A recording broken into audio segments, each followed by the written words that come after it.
everyone, today's topic is extremely important. It's thalassemia. ये आपके exam में, आपके वाइवा में, हर चीज़ में लाजमी पूछा जाता है. इसके बगैर आपका कंप्लीट नहीं हो पाता वाइवा और exam. It is inherited disorder leading to decrease और एब्सेंट हीमोग्लोबिन. हीमोग्लोबिन जो होता है वो आरबीसीज में होती है और ये ऑक्सीजन कैरी करती है. ऑक्सीजन जाके पूरी बॉडी में सप्लाई करती है. There is defective synthesis in polypeptide chains of protein component of haemoglobin. अब आपको पता है 2 अल्फा चेन्स होती हैं और 2 बीटा चेन्स होती हैं. इनके अंदर ये हीम होता है और ये हीम आयरन कैरी करता है. तो ये हीमोग्लोबिन आपके आरबीसीज में मौजूद है. 2 अल्फा चेन्स होती हैं और 2 बीटा ग्लोबिन चेन्स होती हैं. 2 अल्फा चेन्स को डिटरमिन करती हैं 4 genes on chromosome 16 and beta genes जो होती हैं वो 2 होती हैं सिर्फ, और ये क्रोमोसोम 11 पे होती हैं. आपको पता है 2 टाइप्स होती है थैलेसीमिया की, अल्फा और बीटा. अल्फा थैलेसीमिया पे आ जाएं. When one or more of 4 genes needed for making alpha globulin chains of HB यानी कि हीमोग्लोबिन आर वेरिएंट और मिसिंग. 4 जीन्स में से किसी का भी डिफेक्ट हो जाए तो ये हो जाता है. आरबीसीज लाइज करना शुरू कर देते हैं और ये as Mendelian recessive disorder inherit होता है. 1 जीन डिफेक्ट होगा तो इसका मतलब है आपके पास 3 जीन्स तो ठीक मौजूद है. आपकी 4 जीन्स है ना अल्फा की, तो 2 आप अपनी मदर से इनहेरिट करते हैं, 2 आप अपने फादर से लेते हैं. तो अगर इसमें एक का डिफेक्ट है तो ये जो लोग हैं ये साइलेंट कैरियर होते हैं.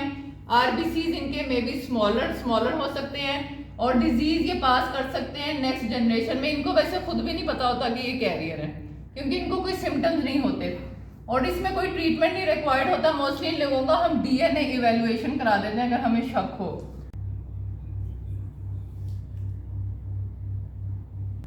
टू जीन डिफेक्ट पे आ जाए. ये भी कैरियर होते हैं. इनके पास 2 जीन्स ठीक हैं, 2 जीन्स डिफेक्टिव हैं. So they will be mild anaemia, small RBCs होंगे, माइल्ड फटीग होगी और एक्सरसाइज इंटॉलरेंस होगी.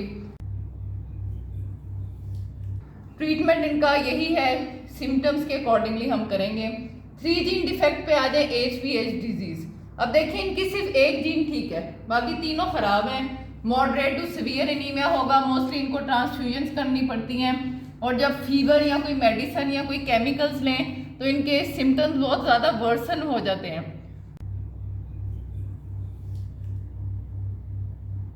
फटीग होता है इनको. हेपेटोस्प्लीनोमेगैली होते हैं. हेपेटोमेगैली क्यों होगा? क्योंकि आयरन ओवरलोड हो जाएगा. स्प्लीनोमेगैली क्यों होगा? क्योंकि जो है एक्स्ट्रामेडुलरी हेमेटोपोइसिस जो है वो हो रहा है. बाकी ऑर्गन्स भी हीमोपोइसिस शुरू कर देंगे क्योंकि जो बोन्स हैं वो तो बेचारी आरबीसीज बना रही हैं लेकिन वो आरबीसीज ब्रेक हुए जा रहे हैं क्योंकि उसमें तो हीमोग्लोबिन ही नहीं ठीक. तो जब बाकी आपके ऑर्गन्स हैं जो कि एक्स्ट्रामेडुलरी हेमेटोपोइसिस कर सकते हैं वो भी इन्वॉल्व हो जाएंगे. लेग अल्सर्स हो सकते हैं, येलो स्किन होगी क्योंकि जॉन्डस होगा, आरबीसीज ब्रेक करेंगे.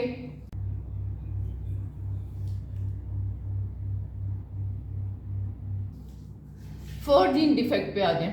4 जीन डिफेक्ट बहुत ज़्यादा सीवियर होता है. इसको HB बार्ट भी बोलते हैं और मोस्टली लोगों की डेथ हो जाती है इंट्रा यूट्राइन. तो सीवियर एनीमिया होता है, ट्रांसफ्यूजन होती हैं लोगों का, बहुत बुरा प्रोग्नोसिस है. टेस्ट हम फेरेटिन करा लेते हैं आयरन डेफिशिएंसी को रूल आउट करने के लिए. CBC कराते हैं. CBC में RBC काउंट बहुत ज़्यादा होता है इन लोगों का. जब आप CBC कराते हैं तो RBC काउंट बहुत ज़्यादा होगा. MCH और MCHC कम होगा. प्लेटलेट और WBCs जो है वो नॉर्मल होंगे, HB कम होगी.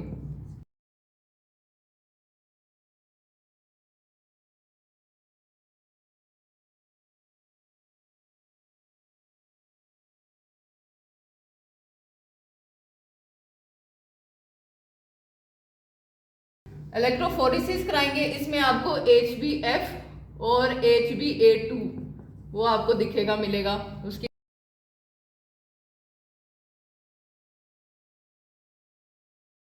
ट्रीटमेंट हम यही करते हैं, फॉलिक एसिड दे देंगे, ट्रांसफ्यूजन कराएंगे, स्प्लीनेक्टमी कर देंगे, आयरन चिलेशन कर देंगे.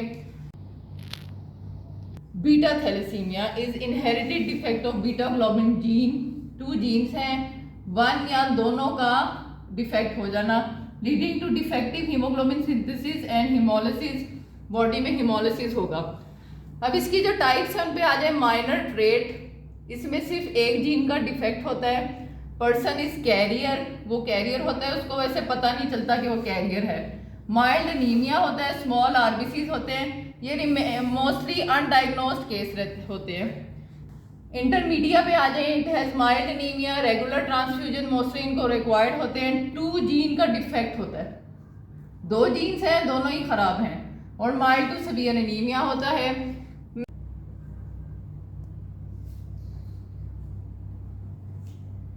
मेजर पे आ जाए, इसको हम कोलेज एनीमिया भी बोलते हैं। 2 जीन डिफेक्ट है, रेगुलर ट्रांसफ्यूजन इनकी होती हैं, एवरी फ्यू वीक्स इनको ब्लड लगता है।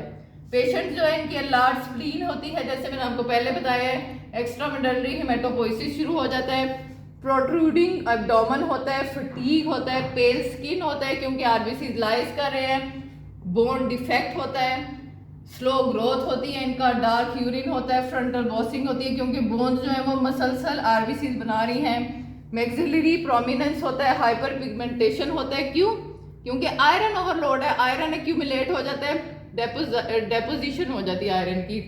बोनी चेंजेस होती हैं, गॉल स्टोन्स, पिगमेंट स्टोन्स होते हैं क्योंकि आरबीसी कॉन्टिन्यूसली टूट रहे हैं। डायग्नोसिस पे आ जाए, वही सीबीसी कराएंगे जो आपको बताया है। आरबीसी काउंट बहुत ज़्यादा होगा, एमसीएचसी डिक्रीज होगा, आपका एचबी भी कम होगी, और ये सारी वही चीज़ें होंगी सेम। स्केलेटल सर्वे कराएंगे, उसमें आपको हेयर ऑन एंड अपीयरेंस नजर आएगी।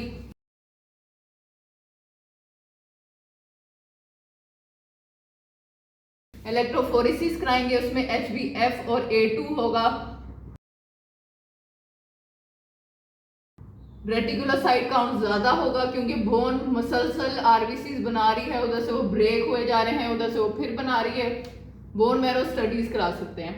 ट्रीटमेंट में भी वही है, folic acid transfusion, bone marrow transplant कर सकते हैं, ऑटोलोगस एलोजेनिक और अम्बिलिकल कॉर्ड, आयरन चिलेशन करेंगे। इन पेशेंट्स को कभी भी आयरन नहीं देना, मोस्टली लोग इसको आयरन डेफिशिएंसी के उसमें ट्रीट कर देते हैं, इनको आयरन लगा देते हैं और ये आयरन ओवरलोड का शिकार हो जाते हैं इनकी, बल्कि हमने आयरन चिलेशन करनी होती है। ब्लड ट्रांसफ्यूजन जो है वो हम मोस्टली 15 to 20 ml पर बॉडी वेट के हिसाब से ट्रांसफ्यूज करते हैं। प्रिवेंशन पे आ जाए, जेनेटिक काउंसलिंग करनी है। जो कपल्स हैं अगर उनकी सीबीसी हम करवा लें शादी से पहले तो उसमें एचबी लोअर साइड पे आएगी, आरबीसी ज्यादा आएंगे, एमसीएचसी कम आएगा, तो टाइमली जो है वो डायग्नोसिस हो सकता है। अगर आपकी क्लास है 100 की तो उसमें 6-7 लोग थैलेसीमिया माइनर होते हैं, और अगर 2 थैलेसीमिया माइनर लोगों की शादी हो जाती है तो थैलेसीमिया मेजर बच्चा हो सकता है, और उसको फिर ट्रांसफ्यूजन्स होंगी मसलसल every 2 to 3 weeks. So it is a very serious thing. Antenatal screening होनी चाहिए, आइडेंटिफाई कैरियर्स। कॉम्प्लिकेशंस पे आ जाए, स्प्लेनोमेगैली होती है, हेपेटिक फेलियर हो जाता है क्योंकि आयरन ओवरलोड हो रहा है, ग्रोथ रिटार्डेशन हो जाती है, और एंडोक्राइनोपैथीज हो जाती है क्योंकि आपके वेरियस ऑर्गन्स में आयरन डिपॉजिट हो जाता है। इन्फेक्शन हो जाती है, अब इनको कॉन्टिन्यूसली ट्रांसफ्यूजन होती है एवरी फ्यू वीक्स, तो इनको जो ब्लड लगता है उससे HbC और इस तरह की वेरियस डिजीजेस इन्फेक्शंस का चांस बहुत बढ़ जाता है। So it was thalassaemia.